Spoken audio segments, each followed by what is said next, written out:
I'm Rajeshri Venkatramanan. 120 words English shorthand dictation now I'm reading. My dictation is helpful for you. Please add public comments, like, share. Okay, we can start.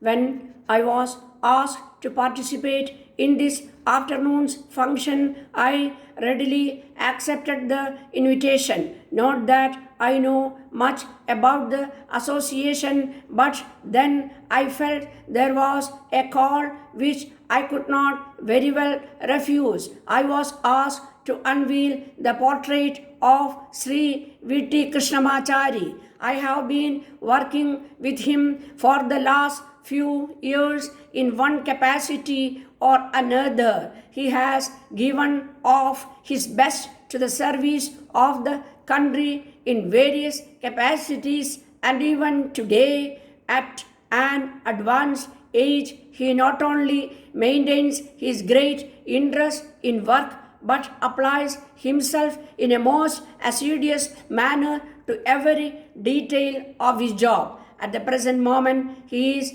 dealing with planning the work of a most exacting nature. One needs to talk to him for only a few minutes to find out how he keeps his grip on every detail of the various plans which are being now worked out either in the Secretariat of the Government of India or of various states. From his present method of work, one can imagine what he must have done when he was very much younger and when he was entrusted with the administration of one or the other Indian state or of the districts in India.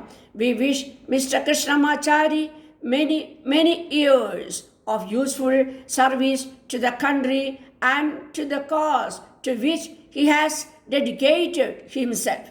It is also a matter of pleasure to me that you have asked me to lay the foundation stone of a block for the hostel of the Indian Officers Association, where many boys of the future will have the opportunity not only of studying but also of coming in contact with those who are actually engaged in the administration of this country. When the members of the Constituent Assembly were engaged in drawing up our constitution and in the process were faced with many problems, one of the most important of them was the constitutions of the world to adopt as their model. It was not without a great deal of thought and deliberation that they dedicated in favor of the British Constitution. One of the most important features of this Constitution is that there is separation of functions of those who lay down the policy and those who are responsible for executing it. This feature has been adopted in our Constitution and it forms the basis for division of work between our ministers and the civil servants. Ministers may change, but the civil servants remain at their post to carry out the policy of the government.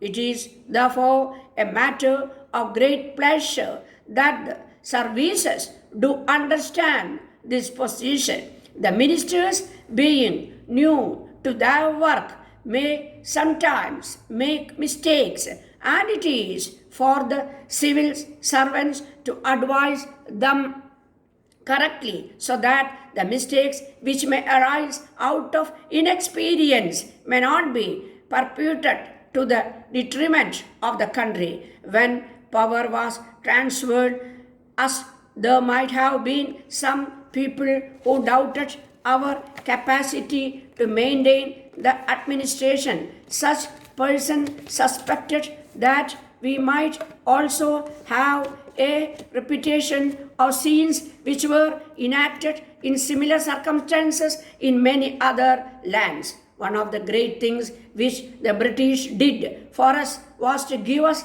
a well-knit, well-organized, and well-experienced body of civil servants who are spread all over the country and who, in the absence of everything else for the time being, were holding the country together.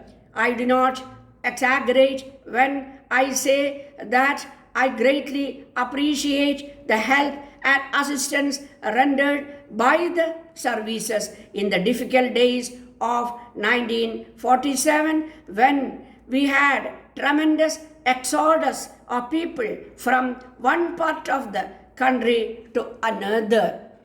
Even in the most distant villages, the authority of the government remained firm, and peace and tranquility of the land was preserved by the efficient system of administration left behind by the British. We have therefore every reason to be grateful to the services, but it is now time that they render even greater service than was done by them in the past. Times have changed.